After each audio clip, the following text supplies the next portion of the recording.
and then we circumvent this. So welcome everybody to Wagtail Coffee and Yoga in Chichester, and welcoming all of our guests on Zoom from around the world. Thank you so much for joining us. It's Wednesday, I've forgotten the date. What's the date, Holly? It's the 18th. It's Wednesday, the 18th of May, and this is Words Out Loud.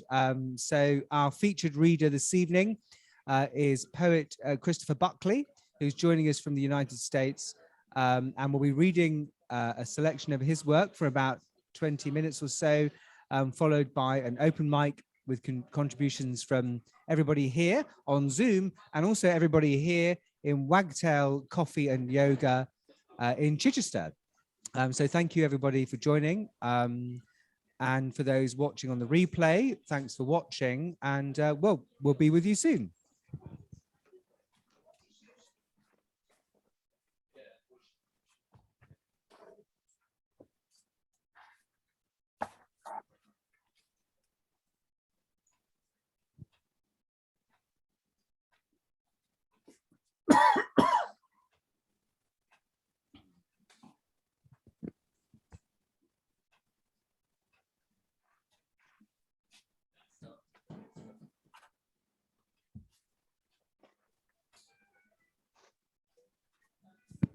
Hello, Alexandra. Thanks for joining us.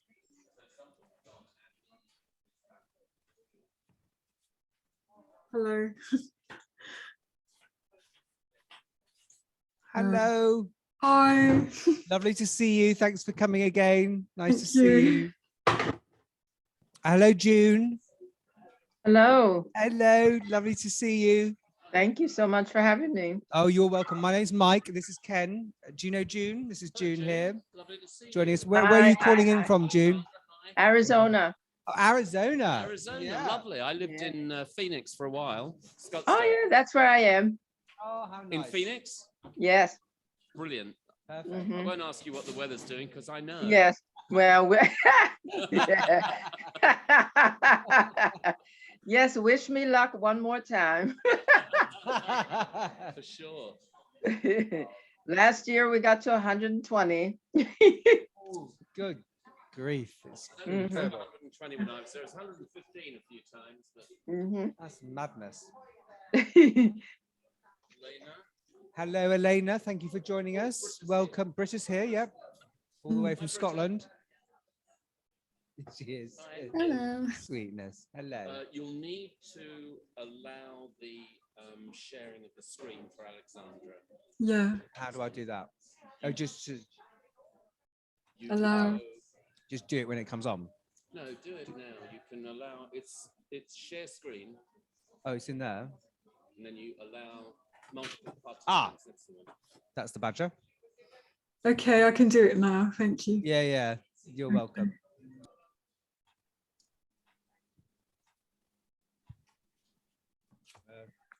So he'll have that over there. And there's Sue waving. There's his Sue waving at you all. Is our local poet Sue Shattuck blowing kisses? Hello, Sue. Yep. Is everybody there here she reading? is. Elaine's going to read, aren't you?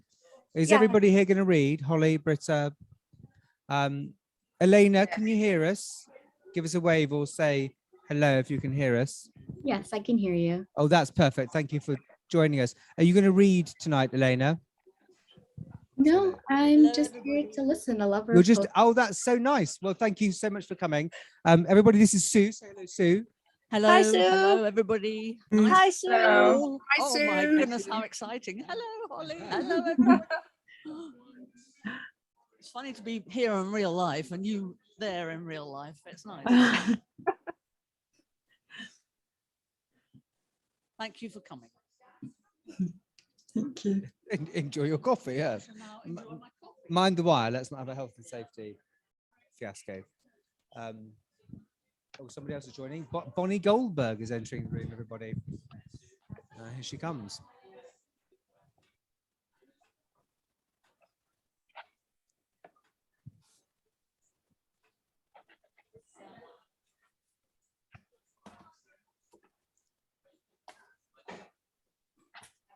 Hello, Bonnie.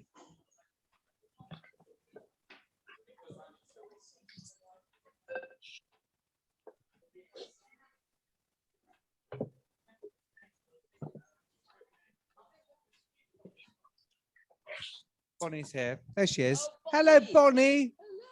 Looking very Bonnie this evening, Bonnie. Nice to see everybody. I like the new website with the photograph. It looks great. It's good, isn't it? I could join. I wish I could join you in person. Oh, well, maybe one day. Well, maybe we'll take Words Out Loud on tour and come to you. That would be great. But That sounds nice. How are you, Bonnie? I'm doing okay. My book finally is almost out. I've got my exciting! Proof. Look at that. I've got a proof copy here, Look. and I'm going to read. Nice. Yeah, it only took 18 years. No time at all. But anyway, yeah, it's, again, it's based on over 800 letters that my parents wrote to each other during the war. How So, lovely. yeah, I'm going to read. In the appendix, I put one of my poems, so I'm going to read from that today. Oh, that's so nice. Well, congratulations. It's looking wonderful. Thank you. Well Thank done. you. That's great. Thank you. And thank you for being here. So we're just, as you can see, some people are slowly coming in to the cafe. Denny, come and say hello to your American friends. Here comes Denny Jones, ladies and gentlemen. Hello. Hi. Hello, darlings. Hello. Hi. Hello. Hi. Thank you. Thanks for the toast. I'll hold up my water bottle. Denny's on sparkling water as well, which is unusual. I'm joking. Nice to see you. Yeah. Here we all are. Mike, the place actually looks bigger. I don't know if it is, but it looks bigger than I thought it would be. It's not, well, it is, it's kind of long. It's a long cafe. Yeah. But it probably, everything looks a bit bigger on camera, doesn't it? You know, like when you view a estate agent's photos, the places look bigger. So it kind of goes up. So the main door, the entrance is up at the back there. And then can you see those glass doors at the very back, just beyond? Yes. That's the glass doors are the entrance to the yoga studios. So that's where they do the yoga here. Yeah. So it's a lovely space, and it's a nice calming, and people actually, you'd all love it because we often get people coming in here, which didn't happen so much when I was a student years ago. Yeah. People come in and they write on notebooks. Oh, that's nice. Yeah. I think it probably did happen in America. But here, people have always been very self-conscious about, writing in notebooks in cafes. Nowadays, no one cares, which is great. Right. So I think it's the sort of place that attracts artistic types, That's wonderful. Gosh. It's a nice vibe. Yeah, I've been touring the local bookstores in the hopes that someone will carry my book. And I found a lovely one in Camarillo, which is just the town. We have a big hill here. We call it the Grade. Right. So there's a lovely independent bookstore there called the Bookworm. And it was so nice. Lovely. And the woman who owns it is just lovely. And she promised she'd carry one of my books, at least one copy anyway. And she'll give me a reading in June. So that's really nice. Yeah, but it's really crazy. The city I live in, Thousand Oaks, has a much larger population. There's like over 120,000 people. The last I checked, we no longer have a single independent bookstore. Oh, not one. That's upsetting. Sad. Well, I mean, strangely here, independents are having a renaissance, in this part of the country, but also in London. So you mentioned bookstores. There's a couple of bookstores that I know in North London that are very good. There's not very many people here, are there? Well, people are going to have to cluster around the screen. Right. Usually, when we're doing the regular open mic, there's full. Tired cast. But this is new, so people are more conditioned to joining by Zoom on the third Wednesday. So we probably don't quite yet have enough, memory knowledge for people to come to the cafe on the third Wednesday. We make it because we normally get a lot of so on the first Wednesday, we get a lot of students from the MA in creative writing course at Chichester University. So there's a smallish university here in Chichester, but they have a very good creative writing course. So that's wonderful. It's lovely for us because they come on the first Wednesday. And as we all know, when you get young creative voices contributing, it just changes the dynamic so deliciously. We're very grateful for their support. If we can get, could you ask Ken to go and get the speaker from the yoga studio? Laurel might help you. The bass. they've finished their class. So if you, thanks everybody for being so patient. As Ken says, we'll start pretty soon, I think. Yes. Yes, yes, yeah. Crowd around, make it look bigger. Yeah.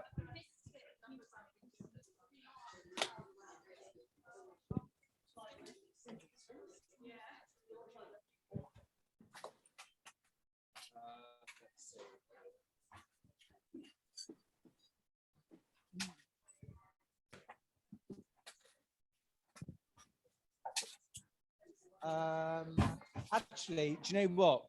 If you could bring that table and add it to the end of this, I'll help you.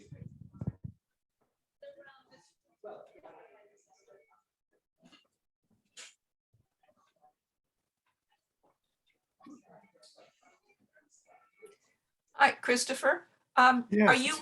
Are you zooming in from Santa Barbara or are you actually in London? Oh, no, I'm in Santa Barbara. Okay. Like to be in London, but Yeah, me too. Yeah. my wife's flying over next week. Mhm. She's British and she's going to see family and Oh, friends. nice. Yeah. And I'm staying here with the cat.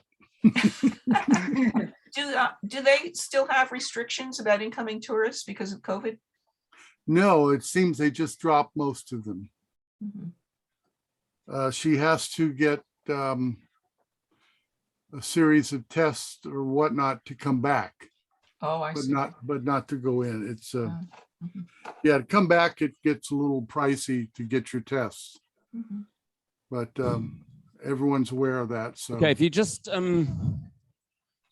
bear with us for a moment, we've got an external speaker that we're trying to connect up so we can get better sound into the cafe. So if you just bear with us while we set that up, we're trying to Bluetooth it now. Hey, it becomes a verb. Yeah. Ken, Yes. Hello? Bluetooth just became a verb.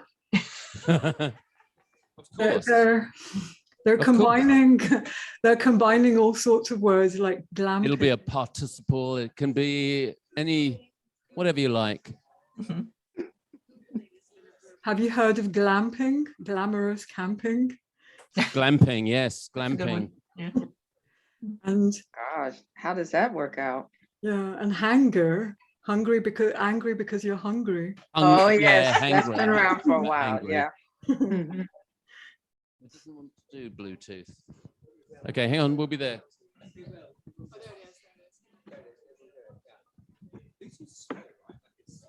Okay. Let's see if we've. We don't have any sound, right? Hang on.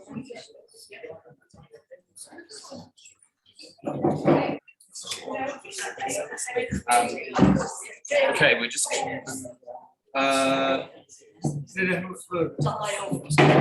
It's connected, it says. Okay, so then you've got to go to system preferences. Oh, yeah, right. Okay, we're just connecting. Hang on.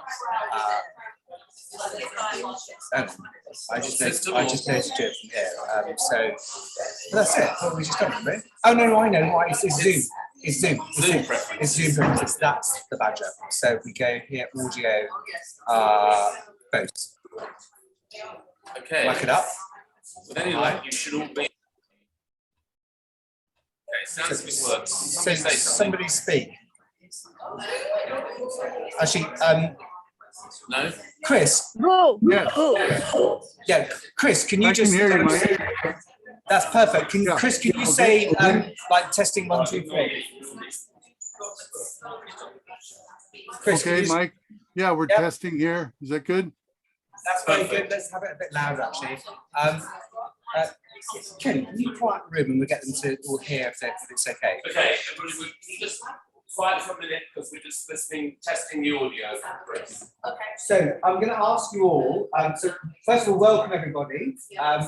But I'm going to ask you to just listen to our featured reader, Chris Buckley, who's going to give a sound test. But I want you to tell me if you can hear it. Okay. So take it away, Chris. Okay, Mike. I'm going to read from The Pre-Eternity of the World and the Consolations of Science and Philosophy. That's fantastic. Yep, I think that's a yes, isn't it? We can hear you loud and clear, Chris. That's very nice. Thank you so much. And so probably we're about ready to start. Ken is just refreshing his drink. Not a good thing to do in a cafe that sells beer. We're all here. Thank you so much, everybody, for joining us on Zoom. We have Britta from Scotland. We have Dennis from, where's Dennis? Malibu. Chris in Santa Barbara. Elaine, where are you from? Here she comes. Oxnard. Oxnard, which is in near Ventura, in California. We have Holly joining us from Holly. Come and tell us where you're from. Chichester, UK. Where's Sussex? Which is where we are. Holly, and we have June, who's joining us from Arizona, Phoenix, Arizona, US. Yay, my son's there right now. We have Alexandra joining us from Greece. From Greece, everybody. Amazing. And Dana is joining us from Delaware in the United States. Delaware. In the United States. And Bonnie, dear Bonnie, is joining us from Theo, Thousand Oaks. Thousand Oaks. Thousand Oaks. Ladies and gentlemen, your host, Ken Jones. Okay, well, it's wonderful to see everybody here on our second attempt at our hybrid open mic. So I'm more than delighted to welcome our featured reader today, Chris Buckley. Chris is renowned throughout, I was going to say throughout Southern California, but I think throughout the world, Chris is probably fairer. Chris is, Mike? Louise is trying to join. Oh, Louise. Chris is a lecturer, a professor at University of California. He is a multiple prize winner, 4 pushcart prizes, I think. Fantastic poet. We're in for an absolute treat. He's a wonderful poet. I'm proud to call him a friend. Chris, I hand over to you. If everybody else would mute themselves, please. Take it away, Chris. Thanks, Ken.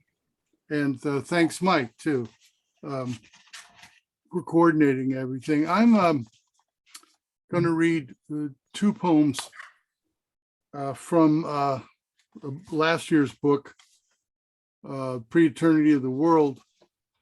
And this first one I'm pretty happy with because it was included in the 2021 Best American Poetry Anthology. And Tracy K. Smith, who I don't know, so there is some poetry deals going down in America that are not inside trading. She selected the poem, and I'm very grateful to her. This is entitled After Du Fu, the great Tang Chinese poet. Soon now, in the winter dawn, I'll face my 70th year.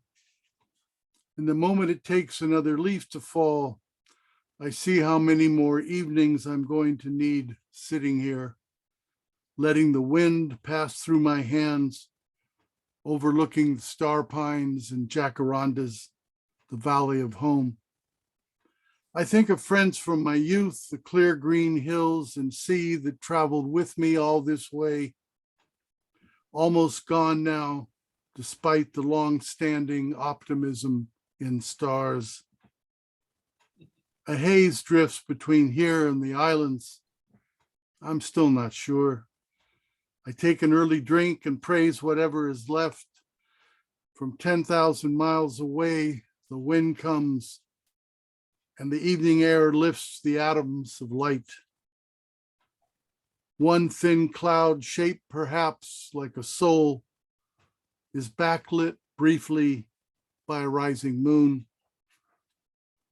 I stare off wondering if something more than the resin of pines will rise on the invisible salt breeze. What more could I want now beyond everything I've ever had all over again? And the strength to withstand the heavens. I fold my poems into small paper boats and send them down the night river. Who knows, really, if life goes anywhere. All right. This is the new book that should have been here 2 weeks ago. We all know how that goes. This is a proof copy, so I'm lucky to have that. This is a longer poem, and one of my favorites, he said modestly, because it's about work and academia, working in the grocery, and then it gets tied into science. I went to grad school, I think, to escape a life of working in the grocery store. It's called Gravity Waves in Work, and gravity waves were predicted by Einstein 100 years ago, but it was only 2 or 3 years ago that they were actually detected hitting the Earth. It has 2 epigraphs from great poets. The Nobel laureate Wisława Szymborska, the great Polish poet, says, "Someone, broom in hand, still remembers how it was." And my great mentor and friend, Philip Levine, said, "You know what work is." So this is Gravity Waves in Work. And it's set in Santa Barbara, obviously. I can still just about recall the last time I clipped on a tie, thinking I was getting somewhere at $2.50 an hour. But today, alongside the Herman's gulls loitering in their old gray coats, I'm not late for anything. Loafing by the abandoned offices of the sea, salt spray biting my cheeks and disappearing into the sky with my thoughts. My white wash and wear shirt whipping in the wind. If there's still something owed, a balance in some account, I can't imagine what it could be, let alone give a good rat's ass. There's nothing left they can do to me now. Shoulder to the wheel all those years, who could afford any decadent ways? And now that I might be able to write a check to cover some, my body can't take a bump in blood pressure or 1 more gram of carbohydrate. I could care less if I get a bad name with the Junior Chamber of Commerce, shiftless as I am all afternoon, barely distinguishable from the homeless who can hardly help themselves, let alone the regular crew of blackbirds bivouacked by the bins amid sandwich wrappers, coffee cups, and a stale kingdom of crumbs. Bet high, sleep in the streets was the motto. Particularly at the big hotel conferences, awash in elbow patches and flashy neckties, lost among a few hundred haircuts, where no one gave a damn if I'd taken my share of academic knocks, if the soles of my wingtips were just about worn through. Ironically, they were Florsheim Imperials that sported that old school overlay of tiny holes on the toes and sides, reminding me of stars, or more to the point, that a lot had gone missing. There was nothing to do but chalk it up to experience and descend on the elevator with my book bag next to the rest of the Tweedy scholars and suckers headed to the no-host bar, expecting returns in proportion to the time put in. I got my start mopping floors, unloading trucks, and ended up on my knees, stocking shelves with green beans, peas, soup, and deviled ham, anything in a can that turned a profit, as Percy Faith and his syrupy string section wafted from the Muzak supporting the Better Business Bureau's subliminal messaging, guaranteeing contemporary shoppers down the buffed linoleum aisles. And Jesus, Charlie Cantello still chases me down Milpas Street in my dreams, yelling that I'm late for my shift and didn't I check the schedule? The best days I slept in my van woke to nothing but the original theme music of the tumbling of the sea tumbling in from the Mesozoic area, waxed my longboard and called in sick from the payphone at the liquor store before hitting the surf and praising that pause in creation where the glass green lip of a wave sang back the spindrift blessings of salt. I clock in regularly now on the beach. The price is right, the hours are good, and later I'll walk the park wearing out the waffle tread on my old Nikes, getting in my miles before I'm stuttering along on a Zimmer. The paper says Einstein predicted gravity waves 100 years ago this week, the grand mathematical quotient of the unified field, a bit beyond my vantage point here on the cliff. Even though it was just the other day that physicists finally located the waves rolling through the neighborhood. And that's what you have to call staying on the job. Will they help with deductibles, the cost of living, adjustment to Social Security? I doubt they'll contribute to a nanosecond of life extension. So I might as well sit here picking the pockets of a passing cloud or two that don't notice me in the shadows of the palms, gray as the water leaking from the sprinklers. I'm admiring the spendthrift light scattering across the Pacific, advancing over the western edge of space, where I finally might be fulfilled. Bravo. Thank you. We all grew up with those jobs working in youth. I still have one or two dreams every year about the grocery store. I'm walking down the street, someone comes up and says, "Where are you? You're late for work. Go check the schedule." You can't get rid of it. Here's a short one. The kind of poems that all poets hope for, which is one that comes almost directly out of experience, and you pretty much write a couple, 3, 4, 5 drafts and it's there because that's how it's happened. And that rarely happens. I think once every 10 years you get something like that. We have stores in California anyway, that are called the 99-cent stores. And I think I remember being over in Greenwich. My wife's British and we come over and they had a pound store there where everything's a pound. Yeah, we have those, yeah. Yeah. So this is an event. We shop there regularly. I was in the 99-cent store, and this is pretty much what took place. It's called Einstein in the 99-cent store.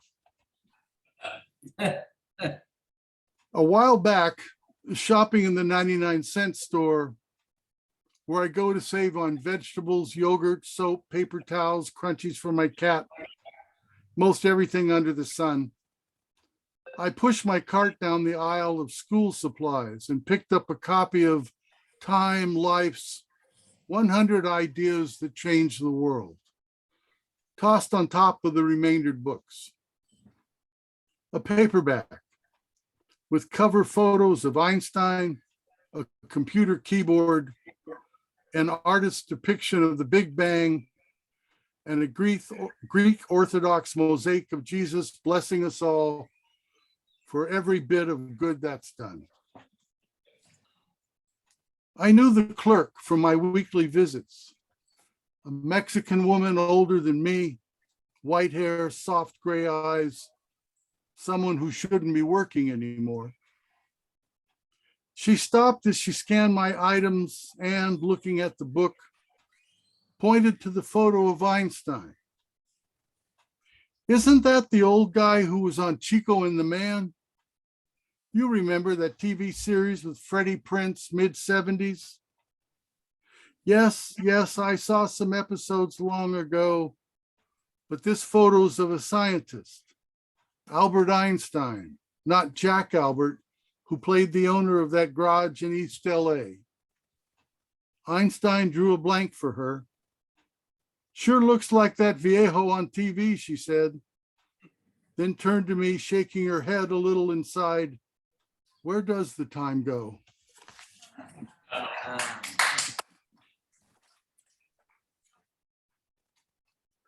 was very grateful for that poem. Came almost as it happened, but it still took 35 or 40 drafts to get it down there. Here's a poem for a great California poet, Luis Omar Salinas, who is a pioneer of Chicano poetry in California, one of the great Fresno poets, someone I worked with for many years. I was kind of his main secretary. And it has a epigraph from one of my poetic heroes, Cesar Vallejo. In Spanish, it's Tú eres tal vez mi corazón gitano que vega en azul llorando versos, which says, perhaps you're my gypsy heart and go about the blue crying verses. And Omar's first book was called Crazy Gypsy. So this is an elegy entitled To Luis Omar Salinas in Oblivion. We bet high and slept in the streets, sure the sky was holding something back. Drove late down with Sean to the market you christened filthy foods.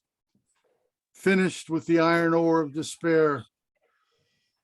We had a fistful of ones to buy chicharrones and a cheap 12-pack of beer to keep us company under the bare arms of the apricot, where we found fault in the heavens, 2 bits left to toss into the bucket of fate.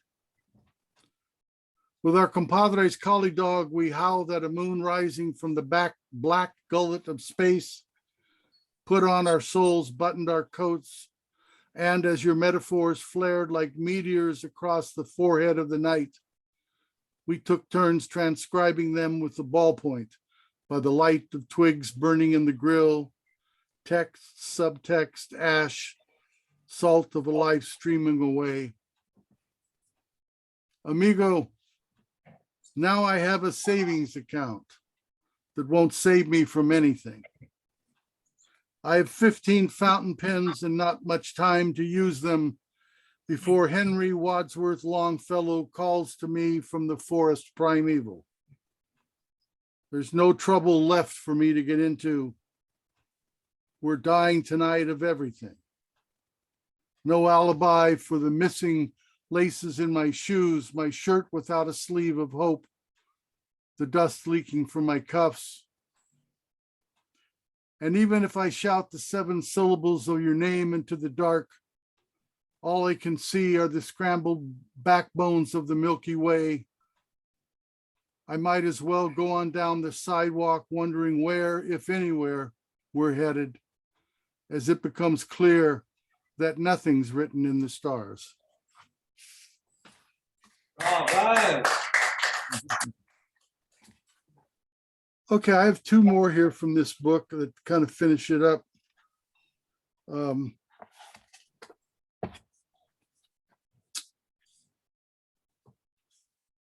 This poem's called Mendicant. It also has an epigraph from Cesar Vallejo, and the last poem I read, I think we'll go back to, we'll go back to Vallejo on a late birthday, but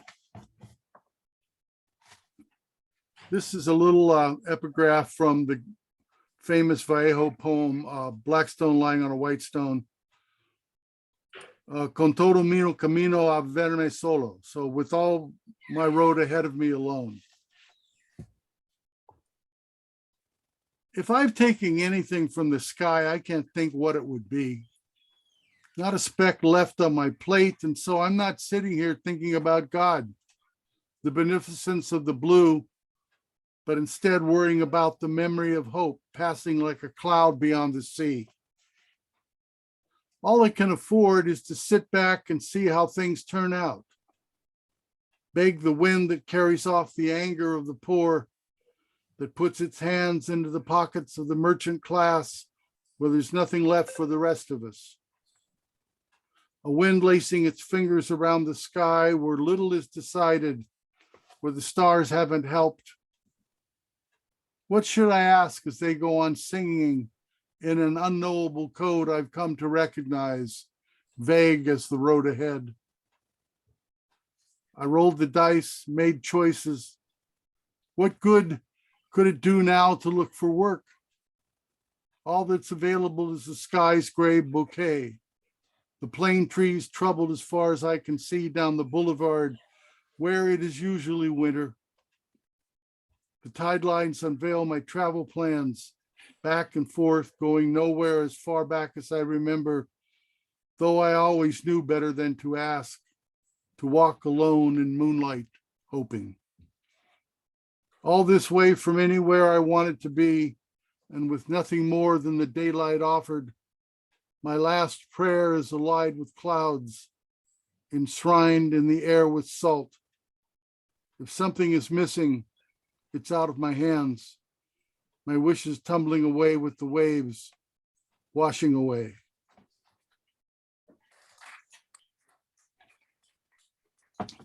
And I think this is the last poem in the book that begins using a line from Cesar Vallejo, set again in Santa Barbara, down by the breakwater where there's a yacht club. It's on a late birthday. Because in all the afternoons of this life, I have rarely told the outright truth. Because the destination of wind is unreadable in the acacia and pittosporum trees, I am the poorer for it. Sunlight's going to gray ash over the bay. So there, another embellishment. What's that going to get me? There's a barrel at the end of the bench for trash. Nothing more to be made of that. Today is another day I have lived longer than Cesar Vallejo. And most of my comrades from Fresno, talent apparently having little to do with it.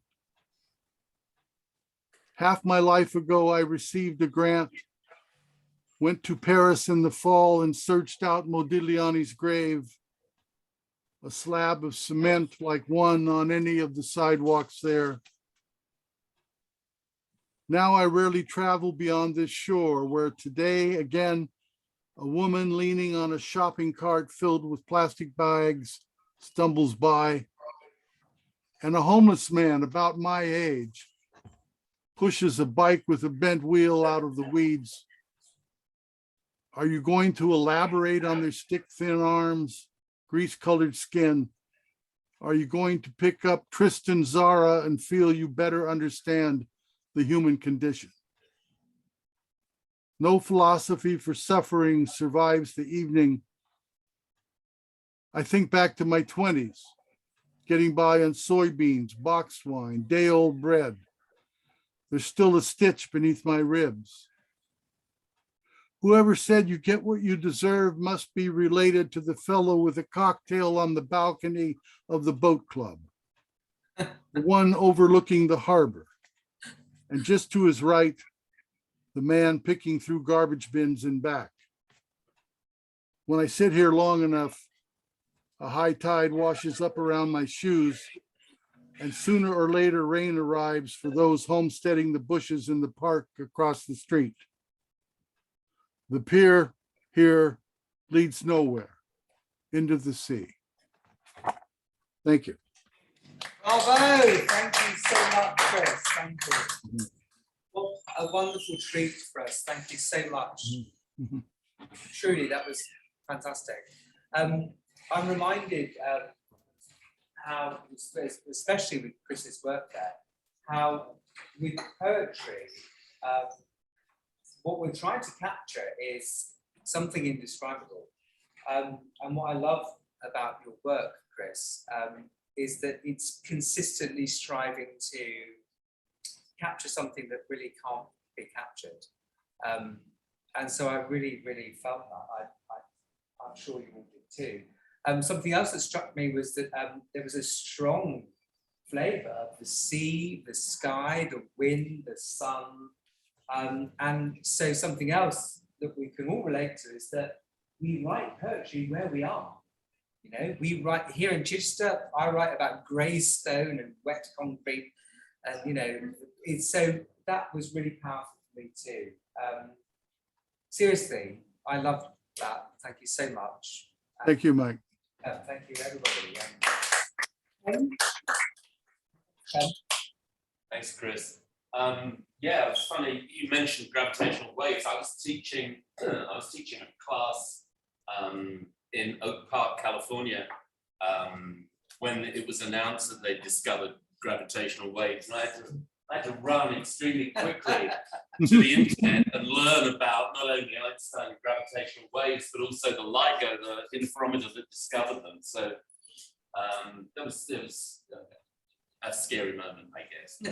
But, if you're not a teacher and you're not used to being 5 minutes ahead of the class, then you won't necessarily identify with that. Okay, so here we are in the cafe. I'm going to say to people, if you want to go and refresh your glasses, then please carry on doing that. But I think we'll just go ahead with the reading. I'm hoping that I know everybody who wants to read, and we'll go ahead and just go ahead and do it. Chris, Right. where? Elaine, is it you? Yes, I was asking Chris where we could get his books. Chris, Elaine wants to know where she can get your book. Well, you can always get everything on Amazon, evidently, but if we try not to support Jeff Bezos, in Santa Barbara, they're at Chaucer's bookstore. Okay. And but they're pretty general. The first one is Stephen F. Austin University Press, and they're with Amazon. And the new one, which should have been out last month, is Link's House, and that's also on Amazon. But they both have distributors, but mainly that's where everything seems to go these days. But if you're in Santa Barbara, Chaucer's carries them. Okay. Thank you. Okay, so I'm going to start. We're going to start off the open mic. And since we've been hearing from Chris on Zoom, I think we'll start off here with somebody in the room. So I'm going to hand the mic over to, I'm looking around, they're all trying to avoid my gaze. Sue first. Sarah, cheers.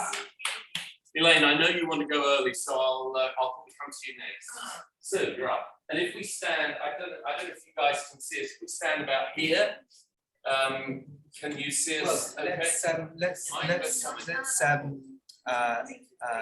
spotlight this one.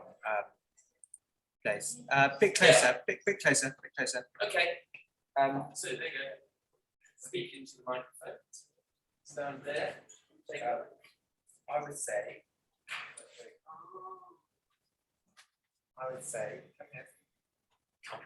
About there. And it seems I'm naturally Can I, near. can I turn both ways? Well, I must be able to turn both ways. I have all my. you can actually, you can, because they can see the screen. I'm there, so I can go both. Well, actually, just read, I promise you, you're a TV girl, read into the screen, and they can hear you and they can see you. Yes. Slightly stay there. I'm not speaking to all of you, but it's just nice. This way. This side. You mean like that? Oh, that's it, yeah, so here's that's it. Seriously, Sue, straight to camera. Hello, this is Sue from Chichester, welcoming you all. Anyway, yes. This one, we're talking about in location. I know, it's very weird. You're talking about in location. I did this at a lovely garden. It's called Westdean Gardens, which is down the road from Chichester. And it's a place I go to think and to write and to do various things. Walk and have a coffee, generally. This one is called Birds and Bees.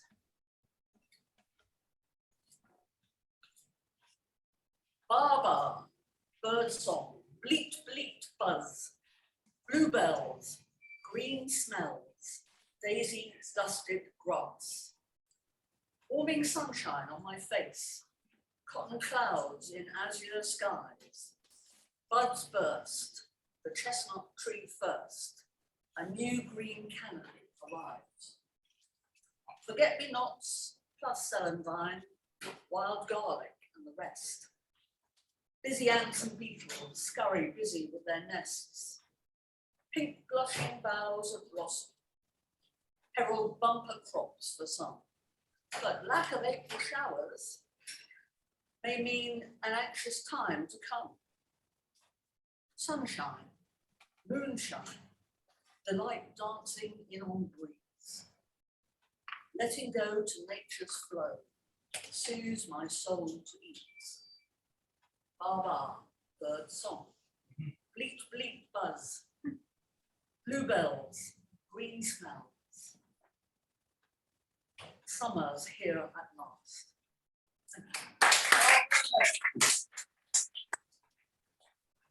Sue. Thank you, Sue. Thank you. Bye-bye. Thank you. Okay, and next up, I think we'll go on to Zoom and we'll call on Bonnie. Please tell us about this book that has been in the making for 18 Okay, well, yeah. Can you hear me? Am I on? Yeah, you're on. Okay, yeah, okay, so yeah, this, anybody who knows me, and again, I used to attend poetry readings with Ken as the host right here in Thousand Oaks in Newbury Park. I talk constantly about this book. It was a product of back in 2003, my mother handed me several tattered shopping bags full of, I didn't even know what, but she just sort of gave me these shopping bags and said, here, without any explanation. As I started to go through them, I realized they were my parents' correspondence during my father's service in World War II in an anti-aircraft battalion. And at first I thought, well, they'd just be kind of personal and that would be that. But then as I read, I realized, no, this is not just a personal story. It was their experience during World War II, which I thought many other people could identify with, especially if they had gone through it or with the children, even the grandchildren of those who might have heard stories over the years. Anyway, it finally became a book. I ended up doing a lot of World War II research because I really didn't know much about it until I started reading my father's letters, you know, other than generally. And I just became fascinated with that time period. I joined the World War II Museum in New Orleans. I went to a conference there and I became a World War II buff. What can I tell you? So in this book, which is now finally going to appear, hopefully very soon, it's called Love Abe, a Jewish GI's World War II Letters Home. It really is it's a compilation of several excerpts from the letters and then history that I researched and learned about interspersed to kind of connect the whole thing. I tried to make it really, really scholarly, sort of, even though it's very personal at the same time. And the main difference, I would say, between it and the millions of other books on World War II is my father was also Jewish. And here he was, a Jewish GI sent to Germany to fight the Nazis. So I think that was a very important, different, perspective. It also made me feel very proud of him because, again, I hadn't really known much of what he had done. And it turned out he was actually in one of the most important anti-aircraft battles in Europe, the battle at the Remagen Bridge, which when the GIs first took it, that was our entry into across the Rhine and into the heart of Germany. And that was really the real beginning of the end for the Germans. So anyway, I've got a lot of photographs in it, which I had to really cull because there were, obviously too many to include. I put in, so I have an extensive notes. There's a bibliography, and it even has an index. And a map. I put in a map of where he had been. During his continental service. He also, by the way, interestingly enough for you guys in the UK, he spent a couple of months in England and Scotland and really enjoyed his time there and was very touched by the hospitality of the people who were all on very tight rations for everything. A chunk of the time he actually spent up in Scotland and he really enjoyed the people there. He found them so hospitable and friendly. And still, even though the war was ongoing and of course tremendous tragedy was happening all around, the Scottish people seemed to have a joie de vivre that he really kind of marveled at. He was invited as a GI to go to dances and things, and he learned some of these Scottish reels. So that's in there too. Anyway, so what I'd like to do, again, because I'm primarily a poet, this is my first prose piece, long piece, I wanted to read the poem that I included that I wrote for him on the 60th anniversary of D-Day. We had a very nice memorial here, right here in Thousand Oaks, at a beautiful park in the middle of town. So let me just get to the place. So my poem is called D-Day, 60th Anniversary, Thousand Oaks, California.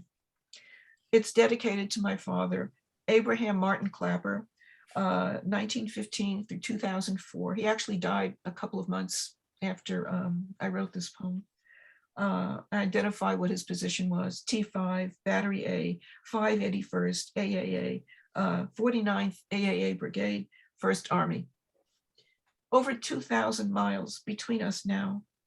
I sit in a suburban community park on a green hillside, surrounded by gardens, listening to a band play 40s tunes, watching 80-plus-year-olds standing at attention if they can still stand. When the song of their branch of the service plays, everyone applauds them, some wipe away tears. The music makes me remember you, Dad, jitterbugging with your kid sister Shirley, throwing her over your back, never dropping her, she always trusting you not to. Now at 89, in a nursing home in Florida, unable to stand, let alone walk, sometimes barely remembering Mom's name. Hardly able to hear my voice over long distance lines. All you can say when I call is, I can't hear you. When are you coming? Forgetting where I live. Can you get me out of here? On my bureau for the past 20 years has been that 44 furlough shot of you in your Army uniform, smiling confidently, hat cocked to the side, tie knotted smartly under the collar of your khaki shirt, anti-aircraft command patch on your sleeve. Handsome, broad-shouldered, you hold 7-month-old me, wearing a wide-brimmed bonnet and a baby teeth grin in your muscular arms. My 23-year-old, dark-haired, brown-eyed mother holds onto your wrist as if she'll never let go. Only a few years ago, did you tell me you'd been on the front lines in an anti-aircraft machine gun crew defending the bridge at Remagen, where the US Army first crossed the Rhine? In Germany, you became your unit's translator because the Yiddish you grew up with was close enough to do the job. In the countryside, when you entered homes to search for weapons or enemy soldiers, you said the inhabitants always sputtered, "Me nicht Nazi." But when you saw a copy of Mein Kampf in one house, the residents refused to destroy it until you tore it up. No lover of the military, you joined to fight the Germans who were killing us there so you wouldn't have to fight them here. When you left Fort Dix after your discharge, You refused to salute the last officer you saw. But today, Dad, it's my turn to salute you.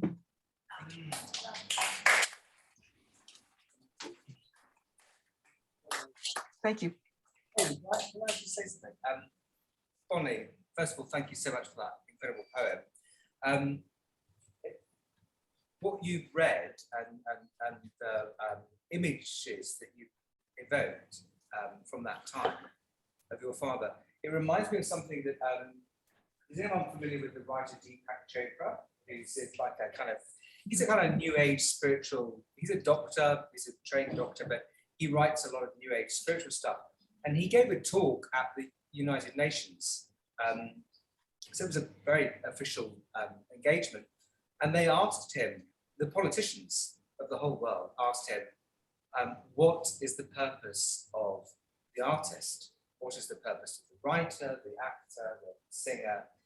And he gave the most incredible answer, which I think all of us who've just heard what you've said will resonate with, which was that the role of the artist is to be the conscience of humanity, to be the witnessing conscience, you know, like that good and bad conscience on the shoulder. It's like that part of us that just sees, records, and knows what actually happened. And I think that's something lovely about poetry, that it captures something that only you could have seen and known, but it was true. So thank you. Thanks, Mike. Okay, next up, I think we'll stay with Zoom because I know she's got to go soon. Elaine, you're up, please. Can you unmute? Oh, hello, everybody. Can you hear me okay? Okay. My poem is called Ghost Bikes, Ink. Here is an old map in delicate colors of holy spots in Oxnard. These are the stations of the cross. For a ghost bike, go north on Ventura Road or south on Rose, just past the high school and Strawberry Meadows. Here, slathered in white paint, a papier-mâché bike, laden with plastic daisies, roses, and tissue paper marigolds whose scent will never lead home wandering spirits on Day of the Dead, leads into a fence and a no parking sign, frozen petals punctuating an ellipsis.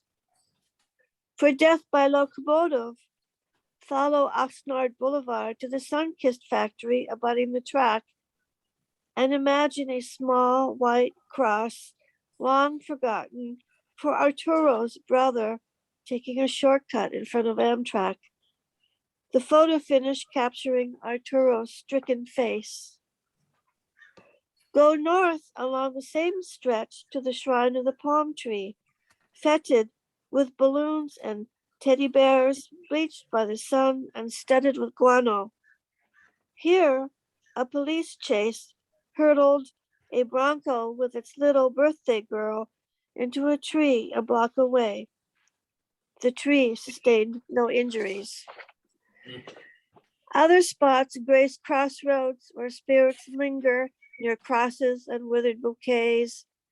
These are old deaths also, as sanctified by their dusty colors on memory's fraying map. At Rice and Channel Islands, a girl's nude body was thrown into a ditch beside the strawberry field, whose pungent marigold borders stave off insects, but not murder.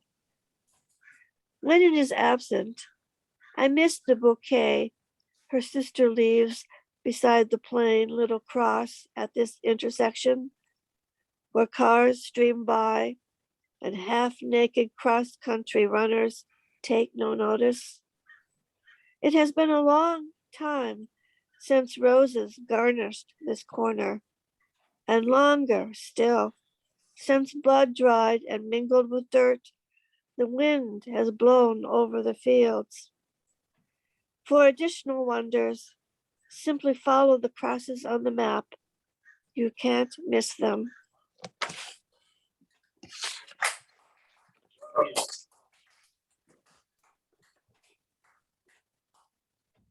Thank you. Alexandra, I know sometimes you want a bit of warning before you're on, so we're going to come into the cafe here and then we'll go with Alexandra. So we're going to go with the double act now. Sarah and Piers have a duet arranged for us, apparently. So take it away, guys.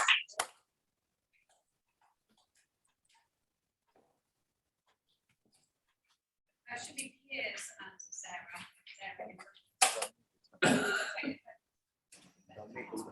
Is it switched on? I turned it off. Yeah, sorry, thank you.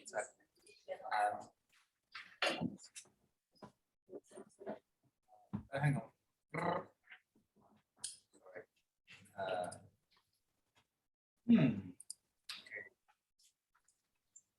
Sometimes you need to unpin. Yeah, it's strange. Yeah, I isn't it? know. Oh, I see. Because it sends it onto gallery. So just. Oh, I see. So now we need to. No, not gallery, on the other thing. Spotlight for everyone. That's the badger. So who's going to hold? So if you hold it, yes, you do. We're not actually. Well, we're not together. I don't mean that. But you can't not do that for the microphone. So I know the staging might work as a back to back. Well, that's it. Yeah, but I need to explain. Explain. Am I on for people here? Yes. Okay. I'm reading a poem, a prose poem called Red Telephone Box. Now, to some people in the States, that might be a bit obscure. Anybody who's around 20 or less, they'll have no idea what this poem's about. But in the old days, when I was at university, if you wanted to bring someone up and make a date, you had to use this red telephone box, and you had to take money with you, shillings and pence. And sorry.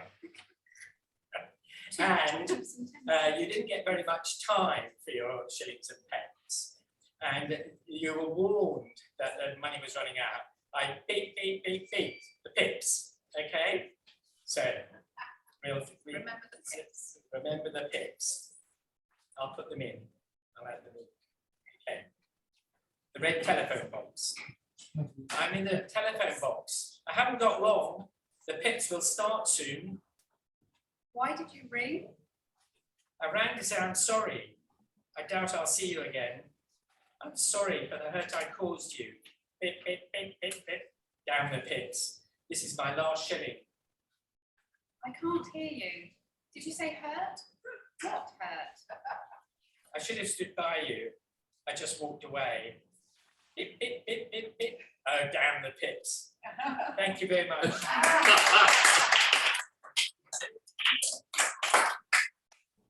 Thank you very much. Thank you very much. Okay, so as promised, Alexandra, please, you probably want to take control of the screen. Yes, I just wanted to say that the guitarist is not here yet, if you don't mind listening to it without the music. Unless you want to go later, whatever you want, tell me. Or I can go a bit later. All right, well, if you're happy to go later, let's do that. Okay, right. And instead, let's go with Elena. Oh. Here she comes. Oh, I'm not reading today. I'm just listening. Sorry. Oh, okay, my bad. Sorry, thank you for letting me know. Okay, next up, let's go with Britta then, please, from Bonnie, Scotland. I'm not sure about the Bonnie bit right now. I'm surprised you're not watching Glasgow Rangers right now. So, oh, they're not on yet. Haven't started. Well, okay. I should watch them because they play my local German club Eintracht Frankfurt tonight. So, but now for something completely different. So,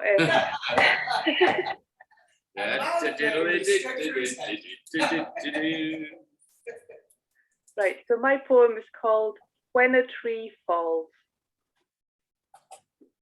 When a tree falls, the shadow flies. Shadows don't like being disturbed, especially not like that. All the noise, the kerfuffle, the chainsaws, how rude. When a tree falls, the shadow flies. That's a problem. Most of the good spots are already taken. Think of musical chairs. You don't want to be the last one left standing, alone, single out in plain view. Not really your forte if you're a shadow. When a tree falls, the shadow flies, sometimes too far. Shadows get homesick too. And in all the rush, the hurry, they can become disoriented, panic, simply run, run, run. And then, when a tree falls, the shadow flies. Can't take anything with her. All the memories rot at the stump.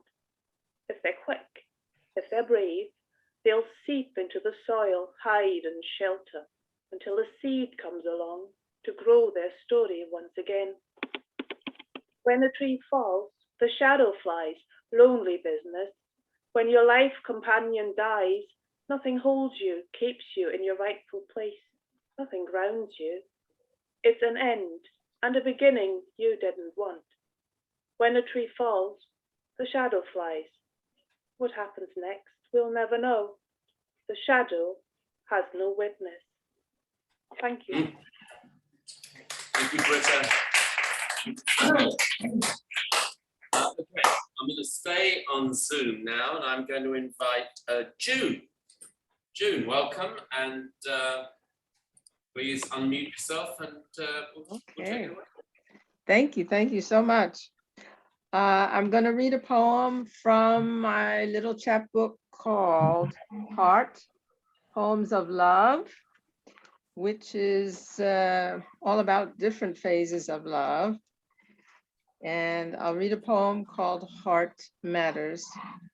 I wrote this poem because very often someone who is grieving is rushed and told to get over it, get a grip, move on with your life, and maybe they should be allowed to take as much time as they need. Okay, Heart Matters. When does a set of symptoms become recognizable? When you stand in the middle of a room and kiss his pillow in place of his lips, holding it until there is difficulty of breath, when his lips seem to still be there, the touch reassuring you of tomorrow. When did the set of symptoms create uncertainty? When you remember his suits are at the cleaners, well, possibly still at the cleaners, and you remember the suit he was buried in was the suit he was married in, and wonder if he ever read that little note you put in his pocket. He didn't say, he didn't have time to say. When are the set of symptoms considered a serious concern? When you keep buying his favorite marmalade, but you don't even like marmalade, and there's no more room on the second shelf in the fridge, but the color is pretty, and you have a blouse that shade. When does a concern become an issue? When you sort of know what day it is, but don't mind if it's not. When things that were vitally important yesterday seem silly today, whatever day today is. When does an issue become quantifiable? When the pillow you were holding, his pillow, is wet with tears you hadn't noticed, and there is no more room in the fridge at all for marmalade. When the calendar on the fridge falls to the floor, revealing the note you thought you had put in his pocket, but never did. It said, I love you more than life itself. When you try to put on the marmalade colored blouse, his favorite, but it's too small and fragile, and it tears almost to the touch. When you finally find the courage to call the cleaners, and the suits have all been sold 3 years ago for a good price. When difficulty of breath is an extremely frequent occurrence, and the word daily leaves you, becoming vague moments, hazy, but enough for you to still feel his lips reassuring you of tomorrow.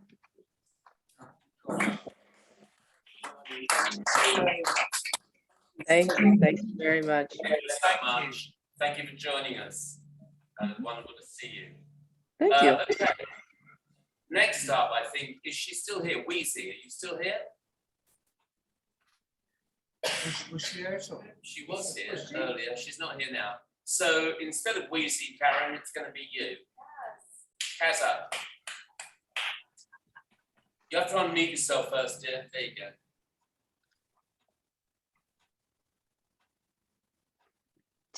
Sorry.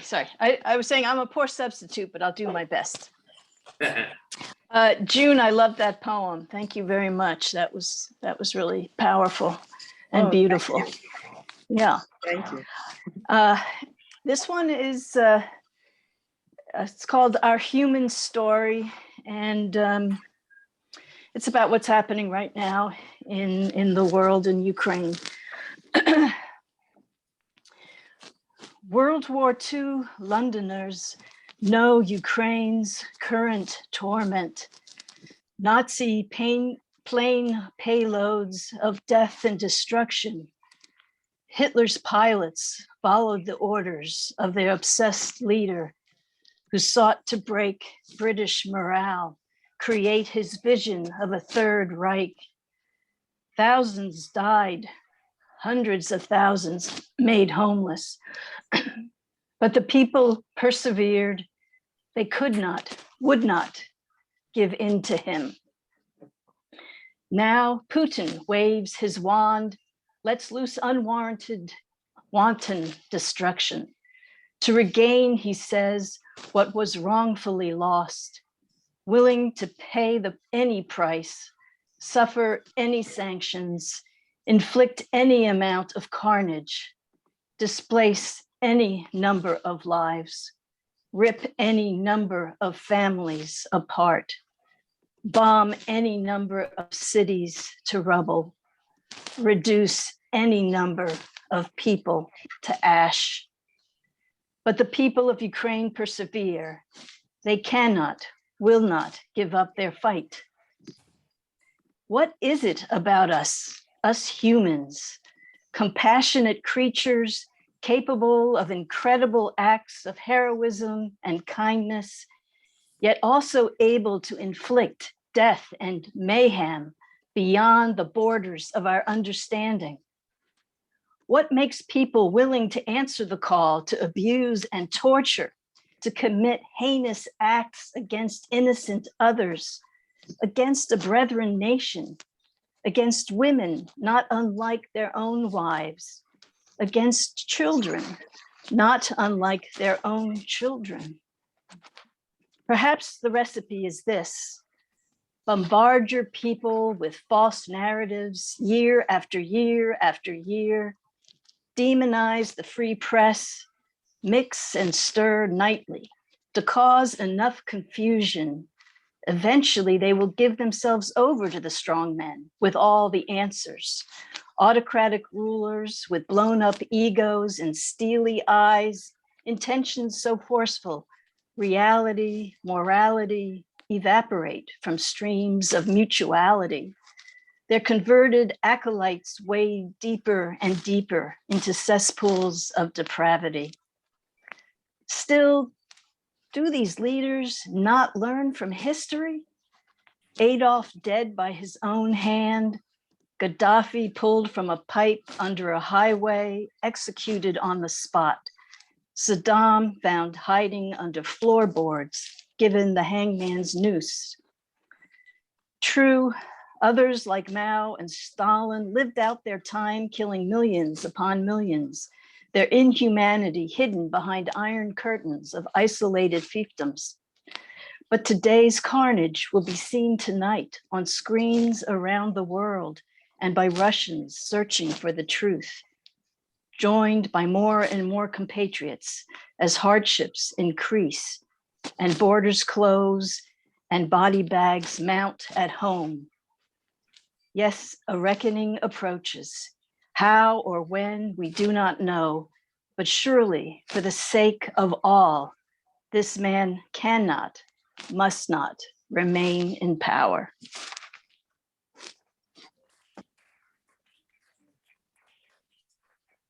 Powerful.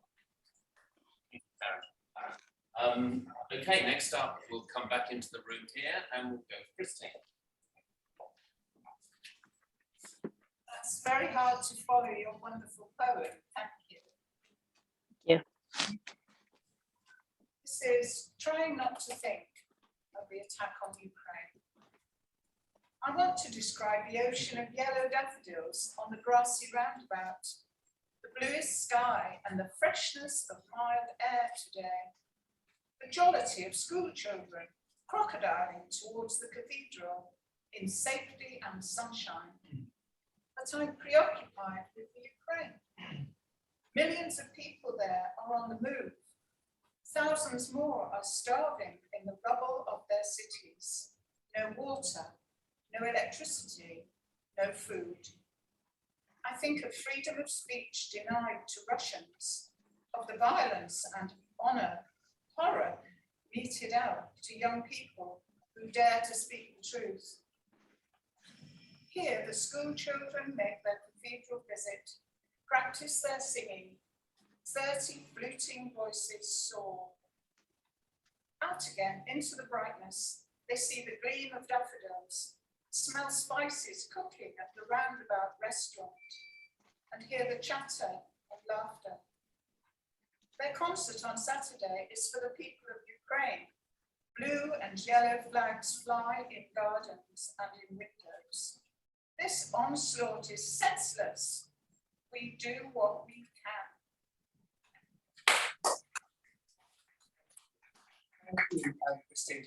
So I just want to say, Ken, Christine has been saying for weeks now, probably longer at our open mics, that she can't stop thinking about Ukraine, and she wants to read about it, but she's going to try and do something more positive. I really, really love that. And I think that, again, as much, well, really, like all poetry, there's something uniting about it. And I think what you shared there really kind of points to the fact that everything's happening now and we're all here experiencing it wherever we are. And I love that juxtaposition of the kids having a happy sunny time in Chichester and children in Ukraine struggling. So I think that's very human. So thank you very much. And now I'd like to invite, if you're ready, Alexandra. Is that okay? Would you is it okay now, Alexandra? Yes, I'll read without the guitar. That's fine, that's fine. If that's okay. Well, we might like it. We might like it just as much, so thank you. Okay.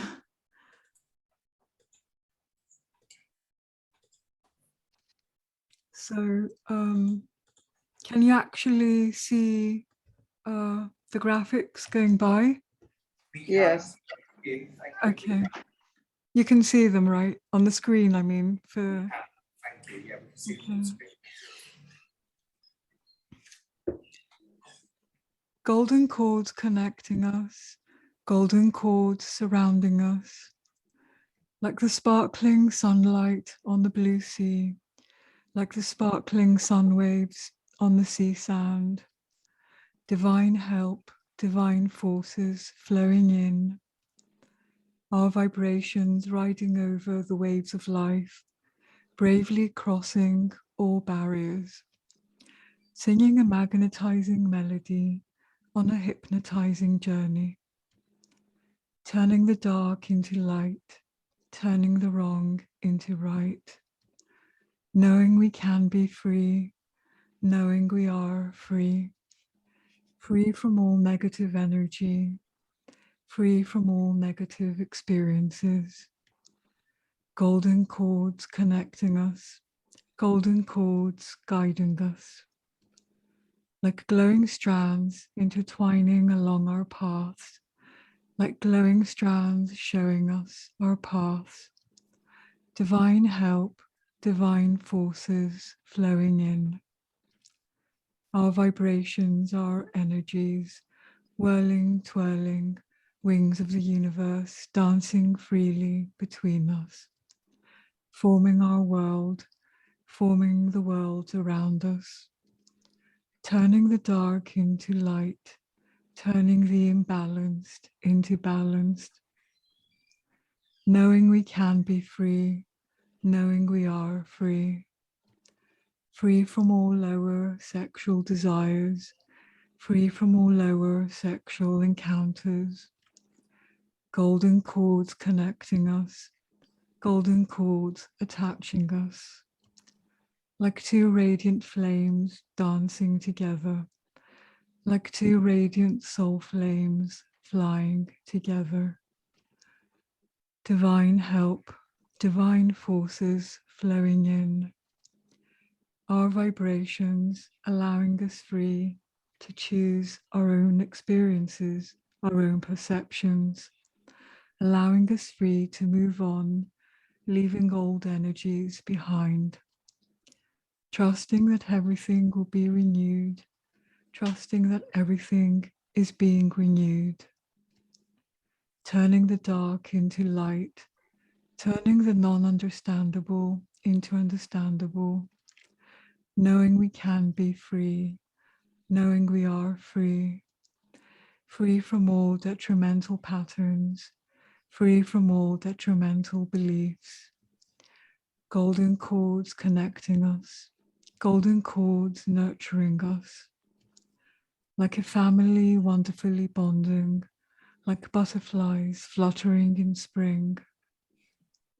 Divine help, divine forces flowing in, our highest vibrations, our highest energies, whirling, twirling, drifting freely on the currents of the universe, transforming our world, transforming the world around us, turning the dark into light, turning the non-believing into believing, knowing we can be free, knowing we are free, free from all worry and struggle, free from all misconception and doubt, golden cords connecting us, golden cords uniting us, like the sacred heart flame, like the sacred soul flame, divine help, divine forces flowing in, our vibration strong and tender,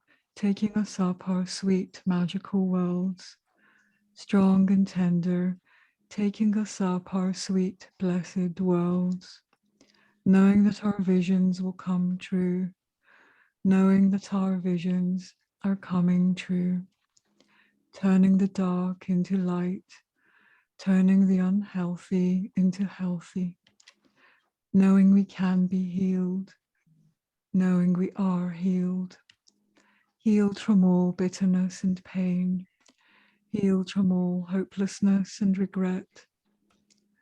Only golden cords connecting us, only golden cords inspiring us, expecting magic, expecting blessings, expecting flying. Thank you. So much, Alexandra, that's so lovely. Seriously, thank you so much. So Alexandra normally has guitar playing under poetry. I don't know about anybody else, but I felt I heard music that was much stronger now. Without music, funnily enough, that was beautiful. Thank you The poem was stronger without the music. I felt that there's such musicality in your own words. There's such music in the way that you speak. Your poems to me seem like invocations and prayers and blessings. I think they're very powerful. Maybe I'll do away with my husband then. Well, just the music. The husband's fine. Very delicious. But you know, is it me? Yes. It could be you. So I don't know what the poem is. Actually, it's in his book.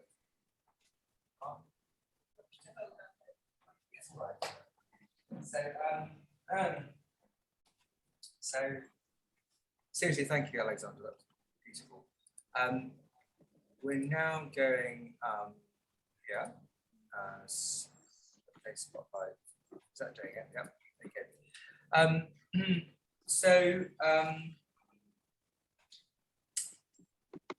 I don't really know how to introduce this poem. Should I say? Probably. So I don't know.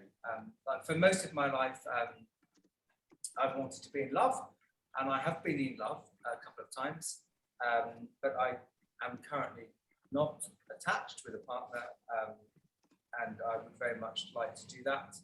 I seriously don't want to die alone.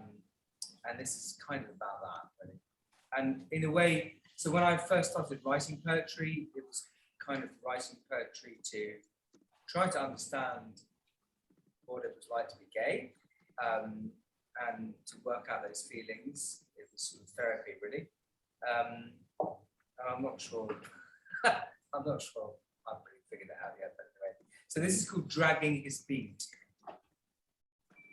It's become a little hazy, you know. I'll start again. I'll come in again. Dragging his beat.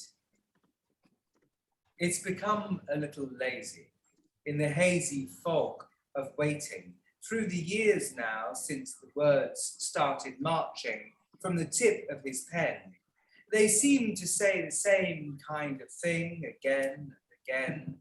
And lately there's a haltering, faltering, sort of spluttering kind of groping, the dead heart stop, start, kind of syncopated rhythm in the cloak dark, soft shoe scuffing park of dazzling stars that have taken to wandering outside the gates of heaven. Each and every one of them, of course, has that light spilling from his sneakers. Why do they all wear sneakers? And each one looks at me with a kind of weary understanding that knows I've thrown myself under their bus already. Another one bites the murderous dance floor, which of course is much more stickier than before, and it's become much harder to wake from that dream. It lingers and drags its fingers into the daylight beams, and the beat is in retreat. Out of time, it doesn't so much scream as wail and whimper. The summer is coming, and one wonders if this year he'll finally stumble, tango rubble fumble to the ground, having been shot through the heart with 100 staccato rounds from one of those angels whose light spills out from their sneakers.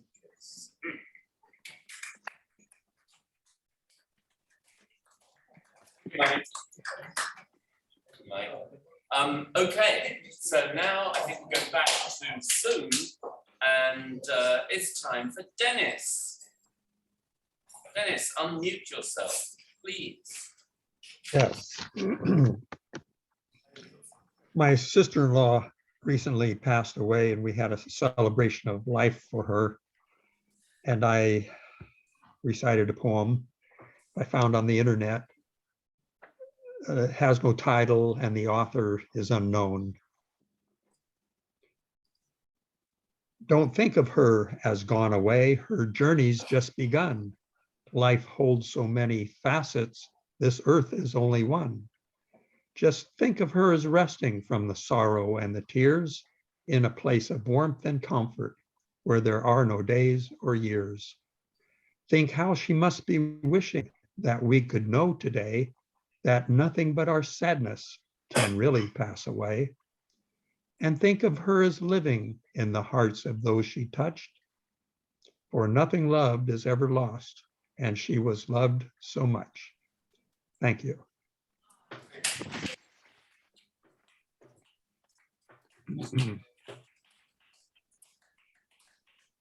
Not a dry eye in Dennis and our condolences. Thank you. Next, I'd like to call back in the room here. I'd like to call on Emma, please. Emma.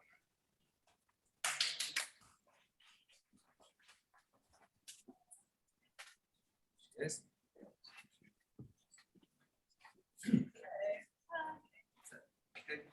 I wrote this one a while ago, but I feel like it's relevant.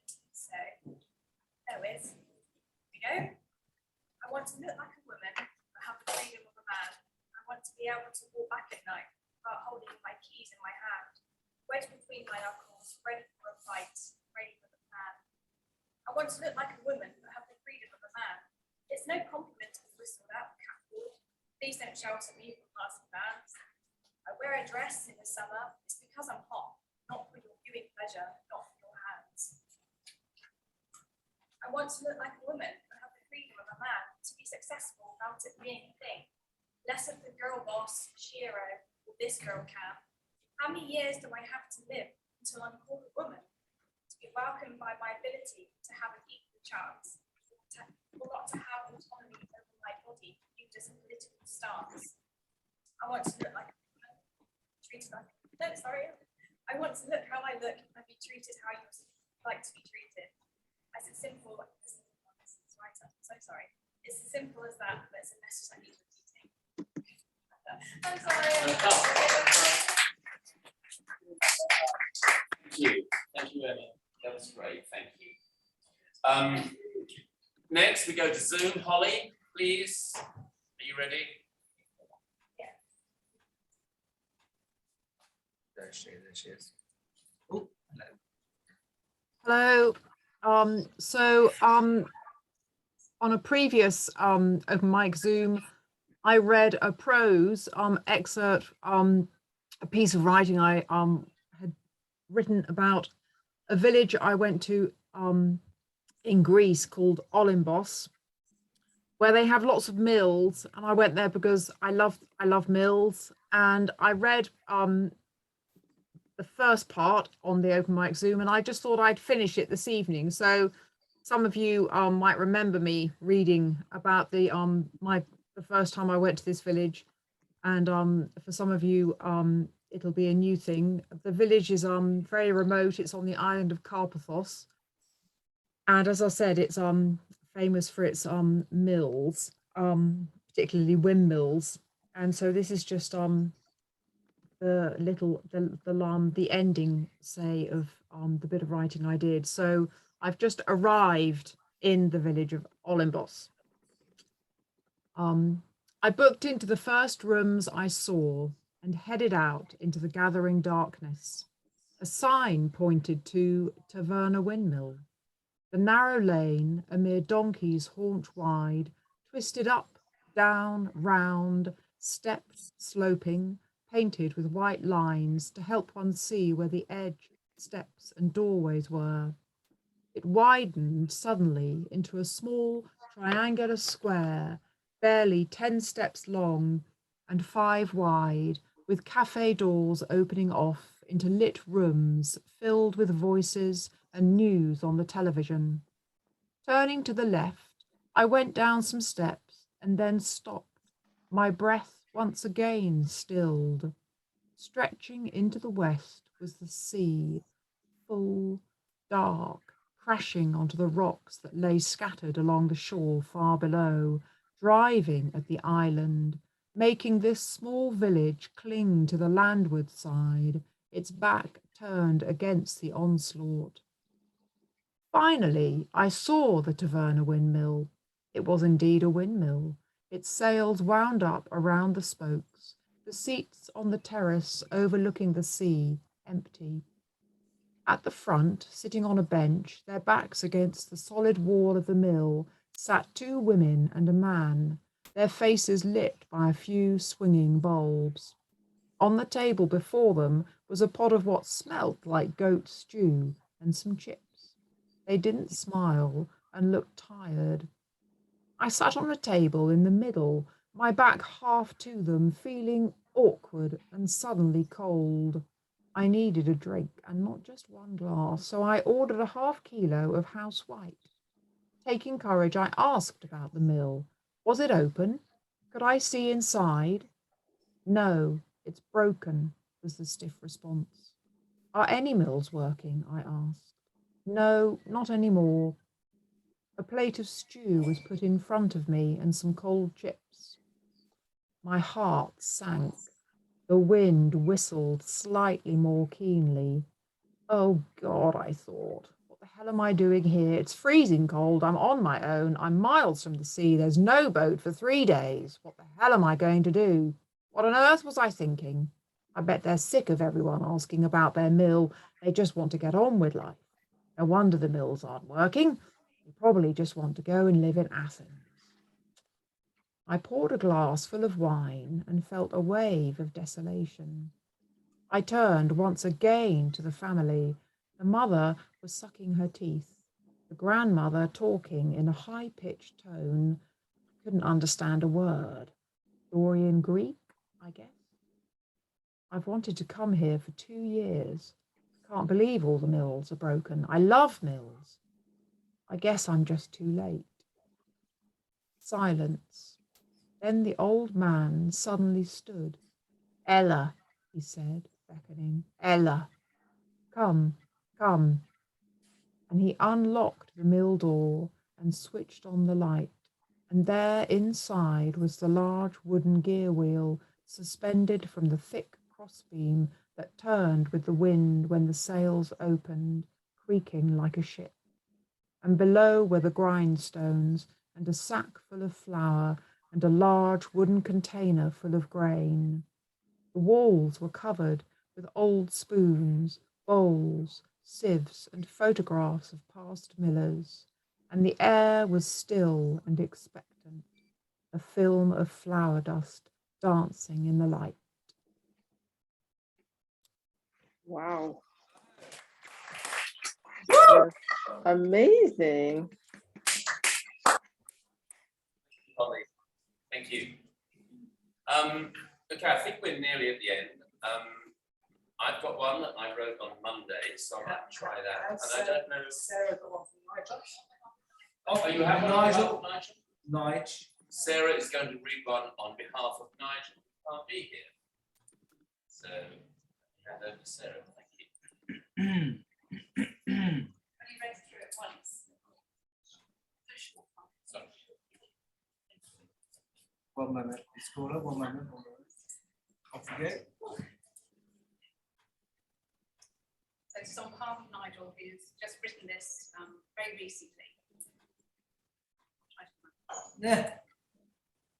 There is a place near the point of the cape where stands a mountain that casts shadows of incredible shapes. As the sun drops down, the beauty awakes. This majestic scene, so serene. The moon then rises away to the east, creating a total visionary feast. A feast for the eyes, a feast for the soul, as more shadows appear on that faraway knoll. Sun setting to the west, moon rising in the east. Which way to turn for this visionary feast? Bravo. Very much. Thank you, Sarah. That's very kind. Ken. Thank you, Sarah. Thank you, Nigel. Okay, so now, unless I'm close again, taken off again, we'll go. Okay, so I wrote this Monday, so I haven't heard this either. I don't know what it sounds like, so we'll see. It's called Thames Barrier. Walking on the seawall at 16, I could look out at the dirty river and its almost estuary. Still tidal, where North Sea currents mix with erstwhile Cotswold waters, in a slurry of mud and slime and the filth of ages. This wall offers barely adequate defense against an alliance of highest tide and unseasonable rainfall. The stinking, muddy rills, full of reeds and broken ironware, rusting quietly among the seabirds, meander oddly on the wrong side outflanking the weakest part of the structure. I have walked between the ancient forts, decayed and crumbling over 400 years, and offering barely adequate defense against the French or the Armada. No artillery now, and left to ruin as I remember them.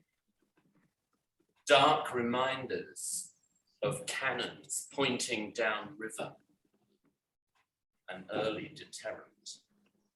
Defeated at last by the gulls, screeching their chase of the boats from the docks upriver. And I thought of the soldiers once consigned here. Between the forts lie concrete blocks and bunkers, a maze of spaces inside, with slits for eyes to watch the river, and offering barely adequate defense against potential attackers from 2 world wars. Home now to bottles and cans and used needles and condoms. Echo chambers of eerie dampness in the unremitting dark. And I wondered as I walked of who had walked before me and of the thoughts they offered to the sky,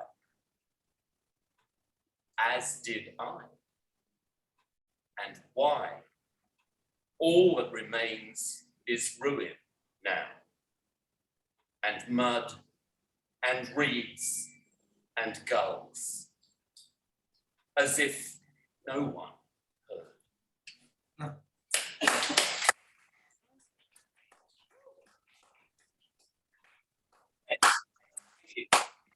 So thank you everybody. Thank you, Chris, especially. It's been a pleasure as always. I'm just so sorry I shan't be in Ventura when you're reading there in June, but I'm sure we'll catch up. Thank you so much. Thanks, Ken. Thank you everybody. Thank you everybody for your contributions. Wonderful, wonderful again as always. And I hope we'll see you again on June the 15th is our next Zoom. So take care, everybody. Great. Thank you. Thank you, Ken. Thank you very Mike. much.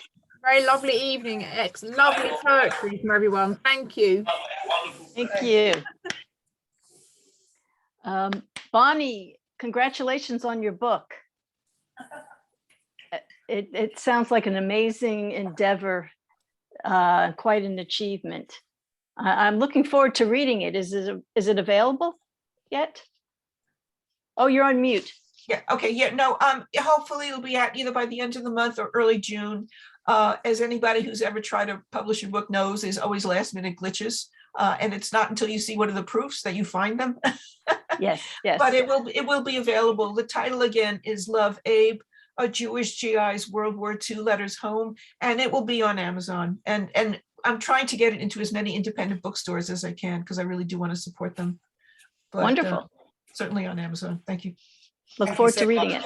Thank you, Bonnie. Thank you, Karen. Thank you, everybody. Thank you, Ken, for hosting again. Wonderful host. Thank you to Wagtail Coffee and Yoga in Chichester. If you're ever visiting from that side of the pond, come and have a coffee here. Come and say hello. Thank you, Chris, especially for your featured reading tonight. Chris is an amazing poet. Go and buy his books, for God's sake. Absolutely. And thank you, everybody, for joining us. God bless. Bye-bye. Bye. Bye-bye. Bye-bye. Bye, Denny. Bye-bye.